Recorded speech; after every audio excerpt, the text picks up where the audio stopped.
কেন নির্বাচন আয়োজন করতে হবে? আমেরিকার সবচেয়ে কঠিন সময়ে নেতা নির্বাচিত হচ্ছে শুরা সদস্যদের মাধ্যমে।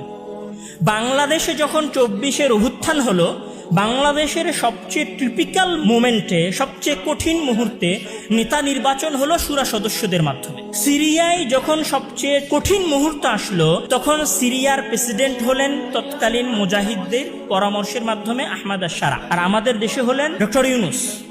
আমেরিকায় হলেন জর্জ ওয়াশিংটন। আমার প্রশ্ন হচ্ছে, একটা দেশের সবচেয়ে কঠিন মুহূর্তে যদি পরামর্শের মাধ্যমে নেতা নির্বাচনের প্রয়োজন হয়, তাহলে একটা দেশ স্থিতিশীল পরিবেশে যাওয়ার সাথে সাথেই কেন নির্বাচন আয়োজন করতে হবে?